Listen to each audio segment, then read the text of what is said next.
आज हमारा तृतीया स्कंद जो है भागवत जी का ख़त्म हो रहा है और चतुर्थ स्कंद शुरू हो रहा है। तो आज इसमें थोड़ा सा जो हमने पिछली बार छोड़ा था उससे थोड़ा लेते हुए माता देवहूति की कथा रह गई थी। कपिल मुनि जो है माता देवहूति को जो उपदेश देते हैं वो आज हम लोग सुनेंगे। पिछली बार हमने सुना था कि दृष्टांत कि भाई एक संत जो है वो ध्यान कर रहे थे, जप कर रहे थे और बहुत भजनानंदी थे, जप और ध्यान कर रहे थे। तो एक चूहे का बिल्ली जो है पीछा कर रही थी। तो चूहा जो है महात्मा जी की गोदी में आकर बैठ गया। महात्मा जी को दया आ गई। बोले क्या चाहता है तू? बोला मैं चाहता हूँ कि मैं बिल्ली बन जाऊँ, ये बिल्ली मुझे बहुत तंग करती है। मैंने कहा जा तो बिल्ली बन जा। बिल्ली बन गया। फिर कुत्ते उसके पीछे दौड़ने लगे। थोड़े दिन तो खुश रहा, फिर कुत्ते पीछे दौड़ने लगे। तो उसने फिर महाराज जी से कहा महाराज जी कुत्ते मुझे बहुत तंग करते हैं। तो उन्होंने कहा बता तू क्या चाहता है? बोला मैं कुत्ता हो जाऊँ। कुत्ता हो गया। फिर वो थोड़े दिन खुश रहा, फिर शेर उसके पीछे दौड़ने लगा। तो शेर जो था वो शेर बोला मुझे शेर बना दो। शेर बना दिया। अब शेर बनाया तो उसके मन में हिंसा आ गई। महात्मा जी ने मुझे फिर चूहा बना दिया तो मैं क्या करूँगा? तो मैं महात्मा जी को ही खा जाता। तो महात्मा जी को खाने दौड़ा। महात्मा जी ने कहा वाह बेटा वाह, तो मुझे ही खाने दौड़ा। तो उन्होंने कहा अच्छा तू चूहा हो जा। फिर चूहा हो गया। बोला ये चूहे और बिल्ली की कथा नहीं है, मनुष्य की कथा है। मनुष्य क्या करता है? भगवान उसको दया करके उसके कर्म अनुसार उसको मानुष जन्म देते हैं और फिर विषयों में पड़ जाता है, फिर राग द्वेष में पड़ जाता है, फिर अहंकार करने लगता है, फिर मेरी तेरी करने लगता है और अपने इतने कर्म बना लेता है, इतने कर्म बना लेता है कि फिर उसे जानवर योनि में जाना पड़ता है और फिर 84 का चक्कर काटना पड़ता है। तो गुरु कहते हैं इसलिए बहुत ध्यान रखने की ज़रूरत है कि हम क्या कर रहे हैं। हमारे एक एक कर्म का हिसाब किताब होगा, एक एक कर्म का। तो बहुत सावधान रहने की ज़रूरत है कि हम क्या कर रहे हैं, कैसे कर रहे हैं। गुरु भगवान बताते हैं कि मनुष्य को मानव निरंतर भक्ति करने की आदत डाले और काम पर विजय प्राप्त करके काल पर भी विजय प्राप्त कर ले। काम और काल सभी को मार। तो मनुष्य को क्या चाहिए कि काम और काल पर विजय प्राप्त कर ले। काम क्या है? इच्छाएं। और काल क्या है? उसको ये स्मृति बराबर बनी रहनी चाहिए कि संसार नश्वर है, सब कुछ जाने वाला है। ये घर भी छूटेगा, ये रिश्तेदार भी छूटेंगे और एक दिन मुझे अकेले जाना पड़ेगा। तो ये जो मैंने मोहाशक्ति कर रखी है शरीर में, घर में, ये जो मैं इतना अहंकार करता हूँ, ये सब छूटने वाला है, ये रहने वाला नहीं है। तो इसलिए मैं आसक्ति परमात्मा में करूँ, आसक्ति मैं गुरु के वचनों में करूँ। मैं संसार में आसक्ति नहीं करूँ, सेवा करूँ और भगवान का नाम लूँ। देखिए एक दृष्टांत था कि एक बार जब सारे लोग पांडव वन में थे तो उन्होंने पूछा कृष्ण भगवान ने कि तुमने क्या देखा वन में, कुछ अलग सी क्या चीज़ देखी? अब कलयुग आने वाला है, जैसे ही भगवान कृष्ण का ख़त्म होगा जाएंगे अपने धाम को, कलयुग आ जाएगा। जैसे तुमने क्या देखा? युधिष्ठिर कहते हैं मैंने एक हाथी देखा जिसकी 2 सूंड थी। फिर उससे पूछा भीम से तुमने क्या देखा? उसने कहा मैंने देखा कि एक पक्षी है, उसके पंखों पर वेदों की ऋचाएँ लिखी हुई और वो मरे हुए जानवर का मांस खा रहा है। फिर अर्जुन से पूछा तुमने क्या देखा? अर्जुन ने कहा मैंने ये देखा कि बहुत सारे कुएं हैं और उसमें एक कुएं में पानी है और उसके जो कुएं में जो मेन कुआं है उसमें पानी नहीं है और उसके आसपास के कुओं में पानी है। तो उन्होंने कहा अच्छा, ऐसे मुझे बता जो ऐसे कैसे हो सकता है? फिर उसने वो देखा, एक ने बताया कि मैंने देखा कि एक बहुत बड़ा पत्थर जो है वो उससे पहाड़ी से गिर रहा है और बड़े बड़े पेड़ों को तोड़ता हुआ चला आ रहा है, पर एक छोटा सा पेड़ है उससे वो पत्थर बिल्कुल छोटा सा इतना सा पौधा है, उससे पत्थर रुक गया और सबको तोड़ता हुआ चला जा रहा है। बोले भगवान हमें समझ में नहीं आया क्या है, यही हमने अजब चीज़ देखी। तो भगवान कहते हैं अच्छा देखो, जो 2 सूंड देखी तुमने, वो दिखा बताया कि मनुष्य अंदर से कुछ होगा, बाहर से कुछ होगा। अंदर से तो उसकी मोह आसक्ति पड़ेगी, बाहर से दिखाएगा मैं बड़ा भजनानंदी हूँ, बड़ा अच्छा हूँ। अंदर मन में कुछ होगा, बाहर कुछ होगा। मनुष्य अंदर बाहर एक नहीं हो। ये 2 सूंड का मतलब हुआ, वेद की ऋचाएँ लिखी हुई हैं और मरे हुए उसका मांस खा रहा है। इसका मतलब ये हुआ कि बाहर से तो पंडित लोग जो होंगे वेद की ऋचाएँ बोलेंगे, पढ़े पढ़े लिखे होंगे, पर अंदर में वो सब पैसे को चाहते होंगे, ढोंगी होंगे। मरा हुआ मांस खा रहा है। फिर उन्होंने कहा कि कुएँ जो है वो मेन कुआं सूखा हुआ है और आसपास के कुओं में, इसका मतलब ये हुआ कि जो मेन है आदमी वो तो ऐसे ही है, और उसके आसपास के लोग जो हैं वो फिर भी उसको देख के समझदार हो जाते हैं। फिर लास्ट में बताया, लास्ट वाला मुझे सबसे अच्छा लगा। एक पत्थर आ रहा है, हाँ, नकुल सहदेव ने बताया कि पत्थर बहुत बड़ा आ रहा है और बड़े बड़े पेड़ों को उखाड़ता हुआ आ रहा है, पर एक छोटे से पौधे से वो रुक जाता है। क्या मतलब हुआ इसका? इसका मतलब ये हुआ कि बड़े बड़े पैसों से संसार में काम नहीं हो पाएगा कलयुग में, कितना भी पैसा लुटाए। पर जो भगवान का नाम है, जो भगवान का प्रेम है, वो जितनी भी संकट आएंगे उनको रोक दे। तो कलयुग में सबसे जो महत्वपूर्ण है वो भगवान का प्रेम है, भगवान का नाम है। कलयुग नाम आधारा, सुमिर सुमिर नर उतरी पार। कलयुग अब आने वाला है। देखिए, अभी रशिया और यूक्रेन में लड़ाई चल रही है, ब्रिटेन और अमेरिका की इकोनॉमी डूब रही है।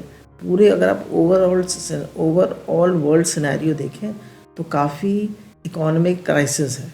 तो इन सब में हमें समझना चाहिए कि हमें भक्ति करनी चाहिए और बहुत ज़्यादा संसार में अपने मन को नहीं लगाना चाहिए, क्योंकि जितना हम संसार में मन को लगाएंगे, देखिए कब मृत्यु आ जाए कुछ पता नहीं चलता। तो इसलिए मन को समेट कर भगवान में रखना चाहिए। यही हम इसलिए देखिए, और सब how to be successful, how to be confident, ये तो हम सब सुन ही रहे हैं, तो ये तो हम बराबर सुन ही रहे हैं। पर हम यहाँ पर सीखें भागवत जी में भगवान से कैसे प्रेम करें। ये सब चीज़ें फेल हो गई, पर जो पत्थर जो है वो किससे रुका? भगवान के नाम से। तो भगवान का नाम आपके मन को स्थिर करता है, आपके मन को शांति देता है, आपके मन को एकाग्र करता है। कह रहे हैं मनुष्य को निरंतर भक्ति करनी चाहिए। जीव को शांति नहीं है। परमात्मा ने विजय पाने के लिए, काल और काम पर विजय प्राप्त करने के लिए तथा मरण सुधारने के लिए जीव को मानव बनाया। मानव क्यों बनाया? काल और काम पर विजय प्राप्त करने के लिए। पूर्व जन्म में हमारा मरण बिगड़ा, क्योंकि कितने लोग होते हैं गरीब होते हैं, कैसे उनको खाने को भी नहीं मिलता, पहनने के लिए कपड़े भी नहीं होते। देखते रहते हैं ना हम दुनिया में, कितने घरों में झगड़े लगे पड़े हैं, कितनी अशांति है, कितने बिजनेस डूब रहे हैं, कितनी महंगाई बढ़ रही है। जो सब्जियां पहले 500-600 रुपये में आती थी वो 1000 में आ रही है। आप देखिए ना ओवरऑल वर्ल्ड सिनेरियो। भगवान ने मानव को ऐसी बुद्धि दी है, ऐसी शक्ति दी है कि शांति से सोचने पर वो पाप छोड़ सकता है, पुण्य कर सकता है। यार हमको इतना सत्संग मिल रहा है, गुरु भगवान की इतनी कृपा है, गुरु का इतना प्रेम है कि हम पाप छोड़ सकते हैं और पुण्य कमा सकते हैं। ऐसी बुद्धि हमें भगवान ने दी है, पर हम उसको समझ ही नहीं पाते। हम लगे पड़े हैं संसार में, लगे पड़े। और ये मैं अपने आप से भी देख रही हूँ। आप भय बुढ़े, तृष्णा भई जवान। यंग एज में फिर भी मनुष्य काम पर विजय प्राप्त कर लेता है, पर जैसे जैसे उम्र बढ़ती है उसकी आसक्ति बढ़ती जाती है। तो संसारी चीज़ों में हमारी आसक्ति ना बढ़े, हमारा भगवान से प्रेम हो। उसके लिए चाहिए कि हम निरंतर सत्संग सुने और भगवान की ओर देखें, तो हमारे काम भगवान ही आते हैं और कोई काम नहीं आता। इसका मतलब ये नहीं है कि सबसे बिगाड़ करें, सबसे प्रेम से रहिए, सबकी सेवा करिए, पर अंदर का संबंध भगवान से मानिए कि मैं भगवान का हूँ और भगवान मेरे हैं। तो बोला भगवान ने मनुष्य को काल से बचने के लिए, इस जन्म मरण के चक्र से छूटने के लिए ही मनुष्य जन्म दिया है। जन्मते मरते हार गए, 1,84 कटीना जन्मते मरते हार गए। मनुष्य जन्मते मरते हार गया। देखिए कैसे इसमें गर्भ योनि का बताएंगे अभी, कैसे जीव जो है लटका रहता है और 9 महीने माँ के गर्भ में लटका रहता है, पर उसको कहाँ वो मिलती है, कहाँ शांति मिलती है, कहाँ उसको मुक्ति मिलती है, उसी में फंसा रहता है। तथा मुक्त कराने के लिए ही मानव बनाया, पर मानव बनने के बाद कुसंग से, अशिक्षा से वह बिगड़ता है। किससे बिगड़ता है मानव बनने के बाद? कुसंग से और अशिक्षा से। देखिए कुसंग क्या है? खाली लोगों का संग कुसंग नहीं है। ये जो हम व्हाट्सएप वगैरह देखते हैं ना, तो दुनिया भर की चीज़ें आती हैं। आपने खोला सत्संग सुनने के लिए और दुनिया भर के वो खुल जाते हैं, तो आप कुछ भी देख लेते हैं तो आपके मन में चलता है। लोग कैसे लोगों का संग करते हैं? रिश्तेदारों का संग करिए, कैसे आप अपने बच्चों का सादा संग करिए, वो संसारी हैं तो देखिए कैसे आपको बिगाड़ते हैं, आपके मन को संसारी कर देंगे। मोह आसक्ति, माँ की तो आसक्ति फिर भी बच्चों में पड़ी रहती है। कह रहे हैं इसलिए कुसंग से बचिए और अशिक्षा से बचिए। वह ऐसा हो जाता है कि प्रभु को नहीं, लोग ऐसे हो जाते हैं कि प्रभु को नहीं मानते। कुछ लोग प्रभु को तो मानते पर भक्ति नहीं करते। मतलब भक्ति नहीं करते तो प्रभु को मानना भी बेकार ही है, मानना मानने जैसा ही है। गुरु तो कहते हैं पंचामृत को ही मान लो कि मैं भगवान का हूँ, भगवान मेरे हैं, ये घर भगवान का है, भगवान के लिए सब कर्म करता हूँ। अरे जो भी काम करते हो वो भगवान के लिए करते हो। और सुबह से उठ के रात तक सोने तक जो भी क्रियाएं हैं सब भगवान को अर्पण कर दो। तुम्हारा स्नान करना, तुम्हारा शौच इत्यादि जाना, तुम्हारा खाना पीना, सेवा, चलना फिरना, सब भगवान के लिए। एक भगवान की स्मृति तो बनी रहती है। सब कुछ हम भगवान के लिए करते हैं, सब कुछ हमारा भगवान का है। लेकिन जो चीज़ भगवान को छू जाती है, भगवान की स्मृति से की जाती है, वो पवित्र हो जाती है, वो घर पवित्र हो जाता है, इसमें भजन चलता है। कई लोग ऐसा कहते हैं कि ईश्वर कहाँ है। कई ईश्वर को मानते हैं, भक्ति करने की फुर्सत नहीं। ऐसे व्यक्ति ईश्वर को माने या ना माने समान ही है। प्रभु कहते हैं बेटा तू मुझे नहीं मानता तो याद रखना मैं फिर से चूहा तुझे बनाऊंगा। भगवान कहते हैं कि तू बेटा मुझे नहीं मानता तो कोई बात नहीं, मैं तुझे फिर से चूहा बनाऊंगा। फिर से तुम जन्म मरण के चक्कर में जाओगे, फिर से तुम्हें जानवर योनि में जाओगे, तुम्हें फिर से चूहा से कुत्ता बनाऊंगा, फिर कहाँ भाग कर जाओगे। परमात्मा को जो नहीं मानता वह जन्म मरण के संतरास से मुक्त नहीं हो सकता। वह बार बार जन्म लेता है, उसे संसार में भटकना ही पड़ता है। वह आवागमन सदैव बना रहता है। जिसे भक्ति का रंग नहीं लगा, भक्ति का आनंद नहीं मिला, उसे अच्छे अच्छे खाने की इच्छा होती है। अब कह रहे हैं कि हमें भक्ति का रंग तो नहीं लगा पर अच्छे अच्छे खाने की इच्छा होती है। लोग, वृद्ध लोग क्या कहते हैं, भाई हमारी उम्र ही कितनी हो, तुम्हारी उम्र बहुत हो गई, 75 साल के हो गए, 80 साल के हो गए, अब हम खा खा के ही मरे ना, मरना तो है ही, खा के मरे। तो कह रहे हैं कि कोई परहेज नहीं करना चाहता। गोली खा लेंगे दवाई की पर परहेज नहीं करेंगे। बोले इतनी ये जो जीभ जो है बुढ़ापे में, आप भाई बुढ़े तृष्णा भाई जवान, बहुत प्रबल हो जाती है। इसको अच्छा अच्छा खाने को चाहिए। जवानी में तो सब हजम हो जाता है, पर जैसे जैसे बुढ़ापा आता है तो मन इंद्रियों पे कंट्रोल कम होता जाता है, लगाम ढीली पड़ती जाती है, जठराग्नि बंद हो जाती है, पचता नहीं है। कई बार माँ को खाने की इच्छा होती है तो बेटे का नाम लेके कहती है कि पकौड़े बना दे। तेरा बेटा कह रहा था कि मम्मी आज बहू से कहना पकौड़े बना देगी, और इच्छा किसकी है? माता जी। तो माता जी की इच्छा होती है तो वो कहती है कि पकौड़े बनवा दो। जब पकौड़े खा लिए, माता जी ने तला हुआ खा लिया, खूब मिर्ची वाला खा लिया, ऊपर से ठंडा पानी पी लिया। अब रात को खांसी आती है तो सबको जगाती हैं, तो कहा कि भैया क्यों खाते हो, क्यों सबको तंग करते हो, नो करना सीखो ना। तो हर चीज़ को अपने मन को समझना सिखाते हैं गुरु। सारे शुक्राने गुरु के हैं कि मन अलग है, मैं अलग हूँ। गुरु हमको सिखाते हैं, कहते हैं इस मन को अलग करके देखो, नहीं खाना तो नहीं खाना, ये चीज़ मुझे नुकसान करेगी। मन कह रहा है खा लो, जरा सा टेस्ट आएगा, और फिर जो नुकसान करेगी वो रात भर नींद नहीं आएगी, खांसी आएगी, पेट में गैस बनेगी, एसिडिटी बनेगी, उसको कौन झेलेगा। कह रहे हैं ये जो मन है ये बड़ा बदतमीज है, ये हमें रुलाता है। पैसा नहीं होता तो मनुष्य पैसे के पीछे भागता है कि हाय पैसा, हाय पैसा, हाय पैसा। खाने पीने के पीछे भागता है, पैसे के पीछे भागता है, अपने बच्चों के आसक्ति में भागता है। और अगर पत्नी की मृत्यु पहले हो जाए तो पति को बहुत बुरा लगता है, बहुत उनको याद करता है। पत्नी अच्छी होती है, सेवा वाली होती है, भगवान को कोई याद नहीं करता। जीवन भर जो उन्होंने काम किया होता है, बड़े लोगों को ऑब्जर्व करते हैं ना, जब वो जाते हैं जीवन भर जो उन्होंने काम किया होगा वही याद आएगा। हमेशा याद रखिए, मनुष्य एक अभ्यास है। जो आपने जीवन भर अभ्यास किया होगा वही आपके साथ जाएगा। आपने भगवान का अभ्यास नहीं करा तो आपके साथ नहीं जाएगा। अति पापी को यमदूत दिख पड़ते हैं। बोला जो पापी होता है उसको यमदूत दिखते हैं, तब वो बहुत घबराता है। अति पापी को नरक का दुख शैया में ही भोगना पड़ता है।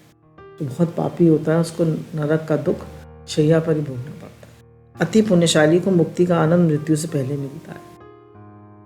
जो अति पुण्यशाली होता है, जिसने बहुत भजन किया, देखिए सबसे ज़्यादा इम्पोर्टेंट, आपने कितना भी दान पुण्य करा पर आपने भजन नहीं करा तो दान पुण्य की उतनी वैल्यू नहीं है जितनी भजन की। और हम जो उससे कर रहे हैं यज्ञ आर्ट से, उसमें तो सबका मिला जुला पुण्य है। जैसे देखिए एक उसका सेवा का बताया, सेवा और भक्ति का, कि एक महात्मा थे तो वो राधा कुंड में रोज स्नान करते थे। और जो राधा रानी के उसकी सीढ़ियाँ हैं राधा कुंड की, उसको रोज साफ करा करते थे। तो एक भी उस पर कुछ कंकड़ पत्थर या कुछ गंदगी या काई नहीं रहने देते थे, रोज साफ करते थे। नियम था उनका, उन्हें भजन करते करते साफ करते थे। तो एक बार उन्होंने देखा कि एक काला आदमी आया है, काली छाया आई है, वो कह रही है कि तुम्हें 12 साल वो भोगना पड़ेगा, गलित कुष्ठ, तुम्हारे पूरा शरीर गल जाएगा और तुम्हें कुष्ठ रोग, लेप्रेसी हो जाएगी। तो उसने कहा कि देखो मैं तो सेवा करता हूँ, मैं तो नहीं भोग पाऊँगा। फिर थोड़े दिन बाद वो आई छाया, तो उसने कहा 12 साल भोगना पड़ेगा। 12 साल कहा था, उसने कहा 6 साल भोग लो। बोला 6 साल तुम बिल्कुल नहीं भोग सकता। फिर थोड़े दिन बाद वो आई, बोला मैं तो अपना नियम करूँगा। फिर 6 साल बाद वो आई छाया, फिर थोड़े दिन बाद आई, तो उसने कहा 3 साल भोग लो नरक। बोला 3 साल भी नहीं भोगूंगा, मुझे अपनी सेवा करनी, राधा रानी मेरे साथ है। फिर उसने कहा 1 साल भोग लो। बोले 1 साल भी नहीं भोगूंगा, मुझे अपनी सेवा करनी है। आखिर में वो छाया आई, उसने कहा अच्छा 1 दिन भोग लो, तुम्हारी सेवा तुम्हें कोई नहीं छुड़ा सकता, क्योंकि तुम राधा रानी की सेवा करते हो, तुम सेवा करते रहो। देखिए नियम की कितनी इंपॉर्टेंस है, नियम दिखाया जा रहा है, नियम का कितना महत्व है। तो फिर उसको 1 दिन के लिए गलित कुष्ठ होता है, तो उसने मुझसे शिष्यों से मना कर दिया, मैं कितना भी हाय हाय करूँ, कितना भी शोर मचाऊँ, तुम लोग अंदर मत आना। वो 1 दिन उसको खूब तकलीफ हुई, खूब कष्ट हुआ, और दूसरे दिन ठीक सोए। उसमें क्या बताया है कि अगर आप अपना नियम संयम करते हैं, नियम संयम से रहते हैं, खूब साधन भजन करते हैं, खूब भगवान से प्रेम बढ़ाते हैं, देखिए अगर हमें ज़्यादा पद मिलती, प्रतिष्ठा मिलती है तो अहंकार आ जाता है। जैसे हम लोगों को देखते हैं वैसे हमें भी ईगो से बोलना आ जाता है। कोशिश करें कि हमारी वाणी में और हमारे भावों में शुद्धता ही रहे, तो वो गलित कुष्ठ से छूट जाते हैं महात्मा जी। किससे? भगवान की भक्ति से और अपने नियम से। 12 साल का गलित कुष्ठ वो 1 दिन में कट जाता है, इतनी नियम की निष्ठा है। अति पापी व्यक्ति प्रेत योनि में जाता है, पुण्यशाली देवलोक में जाता है, पर जिसने निरंतर भक्ति करी है वह प्रभु के धाम में जाता है। बोलिए सच्चिदानंद भगवान की जय।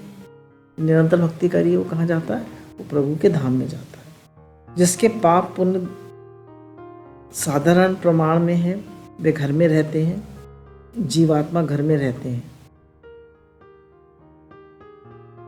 श्राद्ध आदि विधि को देखते हैं। बताया जिनके पाप और पुण्य समान है उन्हें फिर उनमें मनुष्य योनि मिलती है, और वो जब शरीर छूट जाता है तो वो जो जीवात्मा है वो शरीर से अलग हो जाता है, और वो अपने दाह संस्कार को, अपने अंतिम संस्कार को देखता है कि वो शरीर जल रहा है, और वो उसमें घुसना चाहता है पर घुस नहीं पाता। उस घर को याद करता है, घर वालों को याद करता है। अगर वो लोग सब भक्ति वाले हैं और वो सब कहते हैं कि भाई इसकी तो मुक्ति हो गई तो ठीक है, पर नहीं तो वो घुस नहीं सकता दोबारा, शरीर को तो जला दिया जाता है। श्राद्ध आदि देखता है। कभी संसार में जीव जाता है, जीव स्थूल शरीर में प्रविष्ट नहीं हो पाता, यह बहुत तड़पता है। 15 दिन के बाद सब क्रिया विधि पूर्ण हो जाने पर उसे यमपुरी का मार्ग दिखाई देता है। अब ये सब कौन बता रहा है? कपिल मुनि अपनी माता को बता रहे हैं, ज्ञान दे रहे हैं कि 15 दिन बाद जीव जो है यमपुरी की यात्रा करता है और रोते रोते जाता है। उसे किसी का साथ नहीं मिलता, कि हम कहते हैं ना मेरे साथ कोई आ जाए, उसके साथ कोई नहीं होता, सिर्फ धर्म उसके पीछे पीछे चलता है, उसे अकेले जाना पड़ता है। उसे धर्म उसे धैर्य दिलाता है कि तुमने जीवन भर धर्म करा है, तुम डरो मत, तुमने जीवन भर सत्संग किया है, भजन किया है, दान पुण्य किया है, सबके साथ प्रेम से रहे हो, तुम्हारा भाव अच्छा था, तुम्हें कोई कष्ट नहीं होगा। और धर्म कहता है उससे कि मैं तुम्हारे साथ हूँ, मैं तुम्हारे लिए प्रभु को मनाऊंगा, तुम्हें सजा ना हो ये देखूंगा, तुम्हें सजा ना हो ये देखूंगा। मृत्यु पथ पर जाने वाला मानव का अकेला धर्म ही साथ देता है। कह रहे हैं जो मृत्यु पथ पे जा रहा है, धर्म उसका साथ देता है। अब धर्म क्या है, मन मानव का क्या धर्म है? हमने तो गुरु से यही सीखा है कि भाई सेवा करो और भजन करो, यही धर्म है मनुष्य का। धर्म अर्थ काम मोक्ष। तो रास्ते में उसको कुत्ते काटते हैं, कांटे लगते हैं उसके पैरों में और जीव तड़पता है। पर अगर उसने भजन किया होता है, उसने भक्ति की होती है, धर्म अच्छे से किया होता है। धर्म ये भी है, हमें पत्नी धर्म मिला है, हमें माता का धर्म मिला है, हमें जो भी धर्म मिला है उसको अच्छे से निभाएं, ये भी धर्म है। पर उन्होंने कहा धर्म से ऊपर है परम धर्म। अगर हमारा भजन में मन लग रहा है, हमारा भगवान में मन लग रहा है और अब हमें हमारी सेवा की इतनी ज़रूरत नहीं है, बच्चों की शादियाँ हो गई हैं तो अपना भजन करें, सेवा तो कभी छूटेगी ही नहीं। तो कहेंगे मम्मी ये कर दो, मम्मी जी ये कर दो, मम्मी जी वो कर दो, मम्मी जी ने अपने बच्चे पाले और तुम्हारे बच्चे पाले, क्यों पाले? अपना भजन करें, वो अपनी मृत्यु सुधारे, वो अपना मरण सुधारे, तुम्हारी सेवा करती रहे, तुम में ही घुसी रहे। अब यमपुरी में जाने के बाद यमराज जो है उनके समक्ष खड़े रहते हैं और चित्रगुप्त कहता है इसने ये पाप किए। तो अब जीव को तो पता है कि मैंने पाप किए, उसको याद नहीं भी है, तो दिन पे दिन में जो उसने पाप किए होते हैं उसके सूर्यदेव साक्षी देते हैं इसने ये किया था। और रात में जो उसने पाप किए होते हैं तो उसकी साक्षी कौन देता है? उसकी साक्षी वायुदेव देते। फिर उसको मानना पड़ता है हाँ मैंने ये पाप किए हैं, और उसको सब पापों की अपनी सजा मिलती है। मानव सोचता है कि मैंने द्वार बंद कर लिए, कोई नहीं देखता, पर भगवान तो बैठे हैं उसके हृदय में, भगवान तो हमारे हृदय में बैठे हैं, सब देख रहे हैं, सब देख रहे हैं भगवान। इसलिए याद रखें कि भगवान सब देख रहे हैं, कोई देखे ना देखे, भगवान की प्रेजेंस हमें हर समय फील होती रहनी चाहिए कि भगवान हैं, सब देख रहे हैं, मैं कोई काम ऐसा ना करूं जो मुझे अच्छा नहीं लगता। जो उसने पाप किए हैं, पापों के अनुसार उससे तामिस्त्र अंध और तामिस्त्रु आदि नरकों में भेज दिया जाता है। अगर उसने ज़्यादा पाप किए हैं तो तामिस्त्र अंध कोई नरक होता है और तामिस्त्रु आदि नरकों में भेज दिया जाता है। साक्षी जिस तरह पाप की साक्षी देता है उस तरह पुण्य की भी साक्षी देता है। अगर आपने अच्छे कर्म करे, सबको हेल्प किया है, सबके लिए आप जिए हैं, सबका ध्यान रखा है, तो पुण्य की भी साक्षी देता है। पाप कम हो तो जीव को पशु पक्षी का जन्म मिलता है। बोले पाप कम हो तो मनुष्य को किसका जन्म मिलता है? पशु पक्षी का। अनेक बार जन्म मरण के दुख सहन करते करते जब पाप पुण्य समान हो जाते हैं तब जीव आत्मा चंद्रलोक में जाता है। जब बहुत दिन तक जन्म मरण का चक्कर सहन करता रहता है तब फिर वो चंद्रलोक में जाता है और चंद्र की किरणों से बादल में जाता है, चंद्रमा की किरणों से बादल में जाता है। जीव देखिए, जीव की क्या यात्रा होती है। पहले चंद्रमा में गया, चंद्रमा से बादलों में आया, बादल से बारिश होकर वो अन्न में चला जाता है और अन्न के द्वारा पुरुष के पेट में जाता है। ये कौन बता रहा है ज्ञान? कपिल मुनि अपनी माता देवहूति को बता रहे हैं कि अन्न से वो पुरुष के पेट में जाता है। पेट में वो शुक्राणु बनता है, शुक्राणु माने स्पर्म बनता है और फिर वो माता के गर्भ में जाता है। माता के गर्भ में वो ओवा बनता है। 40 दिन बाद पहले वो स्पर्म बनता है, फिर वो माता के पेट में जाता है और वहाँ से वो गर्भ में रहता है। उसको ओवा को अंडाणु कहते हैं, अंडाणु, स्पर्म को शुक्राणु, इसको अंडाणु, उसको शुक्राणु। फिर बताया कि जब जो अंडाणु होता है वो पहले शुरू में बुलबुली के जैसे होता है, 10 दिन बाद वो फल जैसा बड़ा हो जाता है और 1 महीने के गर्भ का सिर बन जाता है। तो ये भगवान की ऐसी लीला है, भगवान ही तो कर रहे हैं बैठे बैठे।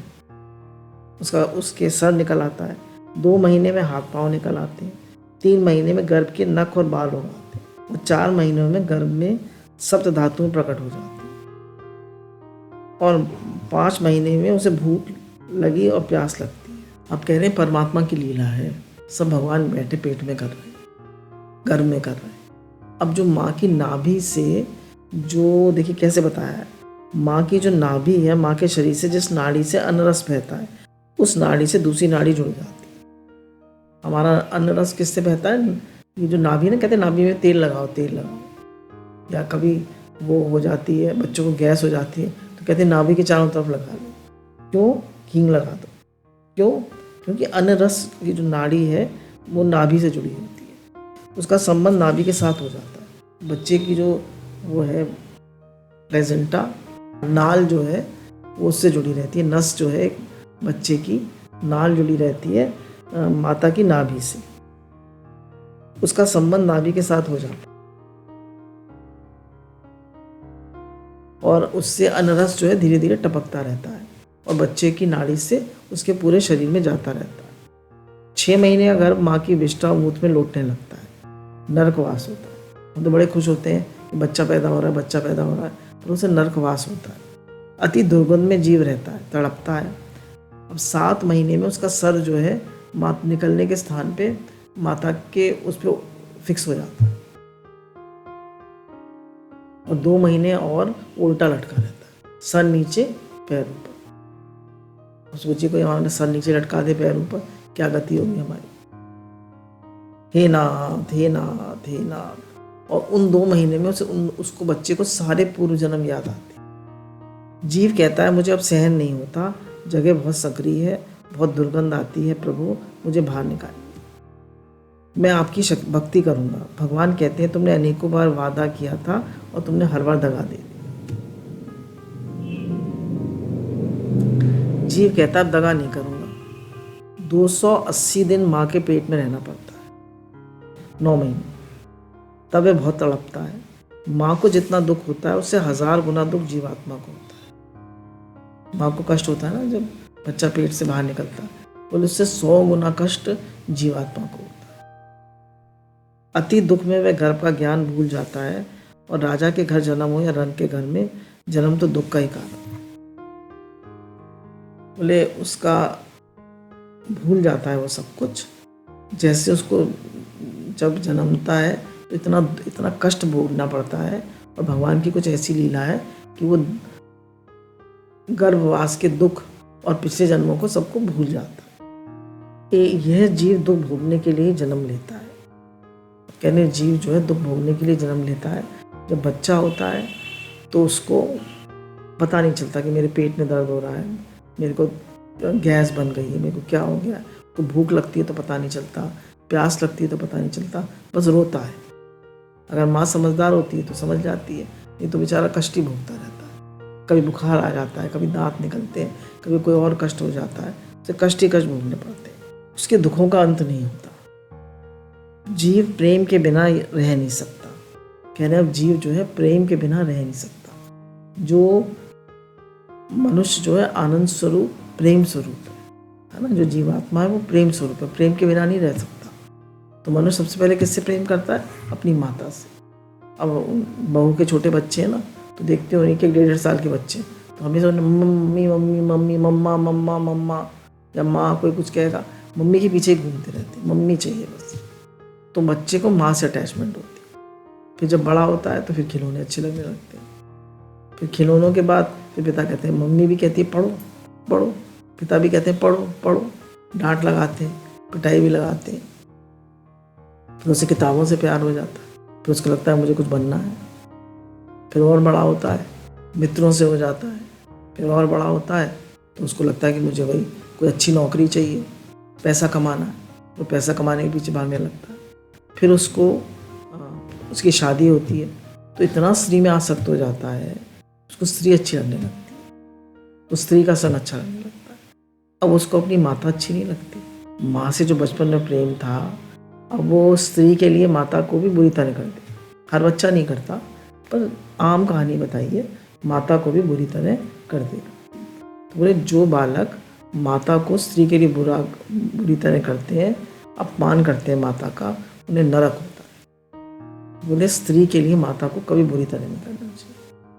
बच्चों को हमेशा अपनी माता को मान सम्मान देना चाहिए और उनकी सेवा करनी चाहिए। माता पिता की सेवा जो है वो भगवान की सेवा के साथ, गुरु की सेवा, माता पिता की सेवा, ये भी भक्ति है। भगवत भाव से सेवा करो। अपनी स्त्री के दोष तो दिखाई पड़ते नहीं हैं, पर माता के दोष दिखाई पड़ते हैं। स्त्री कुछ कह देती है, माता ऐसी हैं, खांसती हैं, इतना बीमार रहती हैं, ये करती हैं, वो करती हैं, उसको वही समझ में आने लगता है। अगर लड़का पढ़े लिखे और परदेश चला जाए तो वो माता अच्छी नहीं लगती उसे।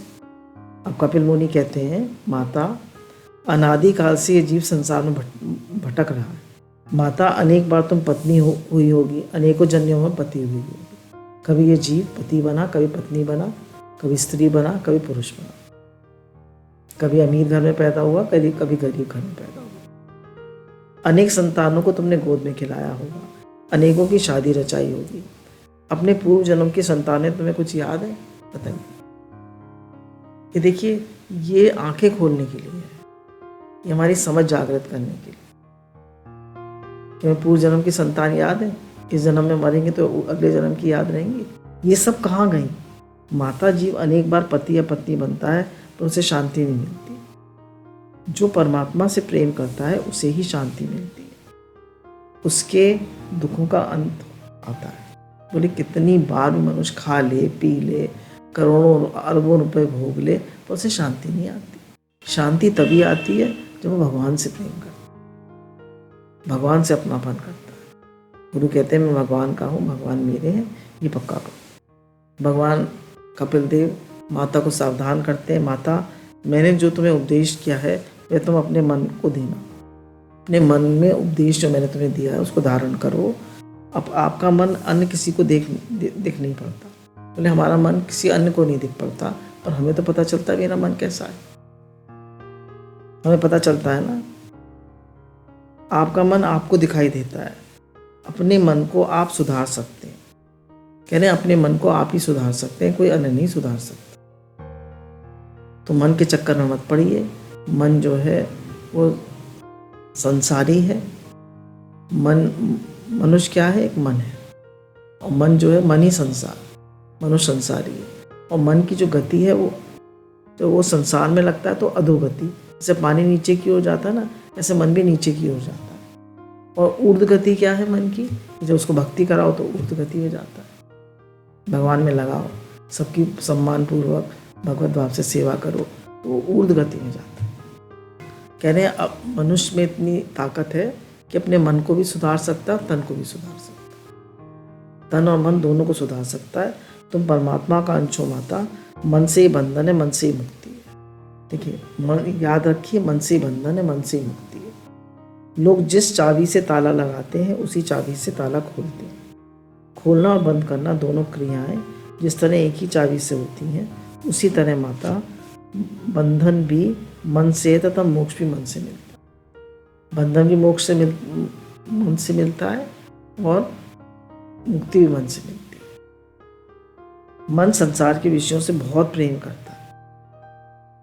मन को शब्द स्पर्श रूप रस गंध बहुत पसंद है, विषयों से बहुत प्रेम करता है, विषयों का चिंतन करता है, विषयों में फंस जाता है तो बंधन में आता है। मन परमात्मा के नाम का चिंतन करे, प्रभु के नाम में तन्मय हो जाए, परमात्मा से प्रेम करे तो परमात्मा के चरणों तक ले जाता है। कह रहे हैं यही मन को आप भगवान के नाम में लगा दें, भगवान में लगा दें, भगवान के शरणागत कर दें, तो यही मन आपको मोक्ष धारण करा देता है। मोक्ष आप जन्म मरण के चक्र से छूट जाते हैं। माता मन मित्र है और मन ही शत्रु है। भगवान ने गीता में भी कहा है, मन मित्र भी है और शत्रु भी है। मन विषयों में फंस जाए तो शत्रु है और परमात्मा से प्रेम करे तो मित्र है। अब माता देवहूति से कपिल मुनि कह रहे हैं, मन विषयों में फंस जाए तो शत्रु है और मन परमात्मा से प्रेम करे तो मित्र है। अब बताइए, आपको अपने मन को मित्र बनाना है या शत्रु? विषयों में फंसाएंगे तो शत्रु है, परमात्मा से प्रेम कराएंगे तो मित्र है। माता जो मन की देखभाल कर सकता है वह महान बनता है। अरे अपने मन को भजन में लगाता है, भगवान में लगाता है, मन की देखभाल करता है, उसका जीवन महान बनता है। विचार करता रहता है कि संसार क्या है, आखिर एक दिन मेरी क्या गति होगी, आखिर मुझे क्या जाना है, मेरे जीवन का लक्ष्य क्या है। हम सबके जीवन का लक्ष्य परमात्मा प्राप्ति है। गुरु कहते हैं व्यवहार में एक अच्छा इंसान बनना है। तो इस बात की बराबर स्मृति बनी रहे, ध्यान बना रहे कि मैं कहाँ जा रहा हूँ, मेरा मन मुझे कहाँ ले जा रहा है। माता देवती को ये सुन के आनंद हुआ। मन जिसके हाथ में है वह परमात्मा के चरणों में जाता है। यानी जिसका मन पूरा कंट्रोल में है वो परमात्मा के चरणों में जाता है। गुरु के शुक्राने हैं जो हमें मन दिखाते, नहीं तो हर आदमी मन है, गुरु ही हमें मन को दिखाते हैं। माता देवती को सुन के आनंद हुआ। कहती है कैसा सुंदर बोध थोड़ा समय में आपने दिया। अब अपने मन को मैं समझाऊंगी। कदाचित मेरा मन बिगड़े तो आप मुझे आपका आधार, आपकी कृपा करिएगा। अब माता देवती कहती हैं कि अब मेरा मन बिगड़ेगा तो मैं आपको याद करूंगी। हमारा मन बिगड़ता है तो हम गुरु को, भगवान को याद करते हैं तो हमारा मन सुधर जाता है। कहते हैं हे नाथ रक्षा करो। हे मेरे नाथ, जब आपका मन बिगड़े, आपको खुशी बिगड़े, भगवान को पुकारिए, गुरु को पुकारिए। हे नाथ, हे गुरुदेव, मेरा मन संसार में जा रहा है, मेरा मन मुझे व्यथित कर रहा है, मेरा मन मुझे दोष दिखा रहा है, मेरा मन मोह में फंस रहा है, मेरा मन अहंकार में फंस रहा है। कोई कहीं भी मन फंसे, मन को भगवान को पुकारिए। हे मेरे नाथ, हे मेरे नाथ, रक्षा करो, रक्षा करो, रक्षा करो। हे मेरे नाथ, हे मेरे नाथ। कपिल देव ने कहा माता, मैंने तो तुम पर कृपा की है, अब तुम अपने पर कृपा करो। यानी गुरु ने तो कृपा कर दी, तो हम अपनी कृपा अपने आप करें। आत्म कृपा बिना प्रभु कृपा सफल नहीं होती। बोले गुरु का हम कितना भी सत्संग सुने, पर जब तक अपने ऊपर कृपा नहीं करते तब तक सफल नहीं होता जीवन। अब मुझे पति नहीं होना, पत्नी नहीं बनना, अब मुझे परमात्मा के साथ एक होना। तो अपने मन को समझाइए, मुझे स्त्री पुरुष नहीं बनना, अब मुझे परमात्मा के साथ एक होना है। माता पशु पक्षी के भी पति पत्नी होते हैं। चिड़ियाँ भी संसार रचती हैं। मानव भी ऐसा ही करता है, तो मानव पशु पक्षी में क्या भेद है? बोले अगर भगवान की तरफ नहीं रखता, भगवान का भजन नहीं करता, तो जानवर में और मनुष्य में क्या भेद है? कोई भेद। अब माता देवती को कपिल देव कहते हैं कि माता मेरा काम हो गया, अब मुझे यहाँ से जाना है। तो माता की आंखों में आंसू आ जाते हैं। कहते हैं बेटा तू चला जाएगा तो मैं बिल्कुल अकेली हो जाऊंगी। बोले आप माता अकेली नहीं है, आपके हृदय में भगवान है और आपके साथ भगवान का नाम है। आप कभी अकेली नहीं है। आप उनका सहारा लीजिए और इस संसार सागर से पार हो जाइए। उनका संसार का संयोग वियोग तो नित्य, इस अनित्य संसार में संयोग वियोग तो है ही। देखिए आप एक पेड़ को देखिए, उस पर पत्ते लगते हैं, छोटे छोटे हरे हरे पत्ते आते हैं बिल्कुल कोपल की तरह, फिर वो बड़े होते हैं और फिर झड़ जाते हैं। तो इस संसार का नियम है संयोग और वियोग। इसमें हम किसी से भी अपनापन नहीं कर सकते, किसी से भी चिपक नहीं सकते। हाँ, हमें चिपकना है तो सिर्फ भगवान से चिपक सकते हैं। हमें अपनापन करना है तो सिर्फ भगवान से कर सकते हैं। फिर कपिल मुनि कहते हैं माता मन पर विश्वास न रखिए, निरंतर भक्ति करिए। कपिल देव ने माता देवती का साष्टांग प्रणाम किया। भागवत में ऐसा लिखा है कि कपिल देव ने माता की 3 प्रदक्षिणाएं की, 3 बार उनके परिक्रमा करी। माता की प्रदक्षिणा महान पुण्य है। जो माता पिता को सेवा करते हैं, माता पिता की प्रदक्षिणा करते हैं, उन्हें पृथ्वी प्रदक्षिणा का पुण्य मिलता है। बच्चे अपने माता की प्रदक्षिणा करते हैं, माता पिता की प्रदक्षिणा करते हैं, तो उन्हें पृथ्वी की प्रदक्षिणा करने का पुण्य मिलता है। उन्होंने करी थी ना गणेश जी ने माता पिता की प्रदक्षिणा। कपिल नारायण वहाँ से गंगा सागर संगम तीर्थ जाते हैं, वो फिर वहाँ से वो कलकत्ता के पास गंगा सागर है वहाँ जाते हैं। तो कहते हैं वहाँ पर वो रहते हैं और रोज स्नान करते हैं। तो वहाँ जब गंगा सागर में नदी मिलती है, कलकत्ता के आगे जाने पे गंगा सागर संगम तीर्थ है, तो वहाँ पर समुद्र का जब वो गंगा सागर में मिलती है नदी, तो वहाँ का पानी खारी नहीं है। 3-4 किलोमीटर तक पानी मीठा है। मतलब इतना कपिल देव का प्रभाव था कि खारे समुद्र का पानी भी मीठा हो गया। इतना भारी भक्ति का प्रभाव। गंगा सागर संगम तीर्थ में गंगा तट पर कपिल नारायण विराजमान है। वह उन्हें ऋषियों को सांख्य योग का उपदेश दिया। अब देखिए माता देवती का क्या होता है। माता देवहूति सरस्वती गंगा में त्रिकाल स्नान करती है। माता देवहूति जो है गंगा सागर, उस नदी का नाम गंगा सागर, तो उसमें वो 3 बार स्नान करती है, सुबह, दोपहर और शाम को। आदि नारायण परमात्मा का प्रेम से ध्यान करती है, भगवान के नाम का ध्यान करते हैं।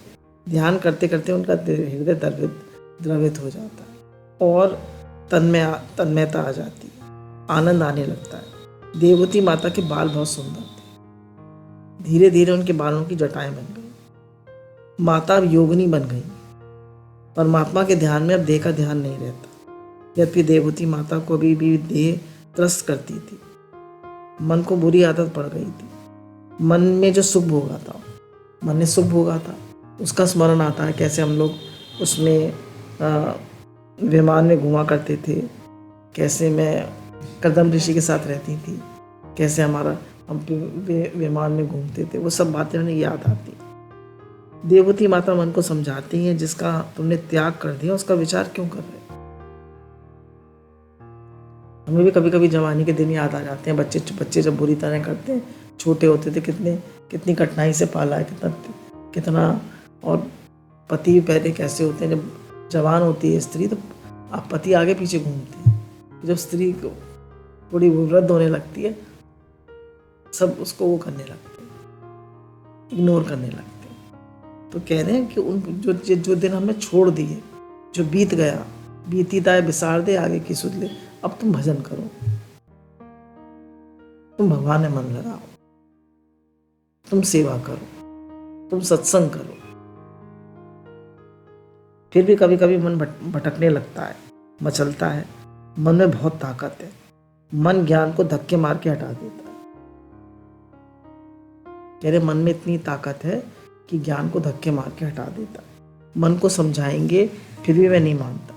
ऐसे समय में देवहूति माता प्रभु का शरण में जाती है। जब मन बहुत तंग करता है तो देवहूति माता प्रभु की शरण में जाती है, कहती है प्रभु आपकी शरण में हूँ, अपने मन को नियंत्रित नहीं कर पाती, मेरा मन पाप कर रहा है, नाथ कृपा करिए। परमात्मा को मनाकर आदि नारायण परमात्मा का ध्यान कीर्तन करके मन को तन्मय बनाती, उन्हें मन को समझा बुझा के फिर भगवान के स्मरण में लगाती हैं।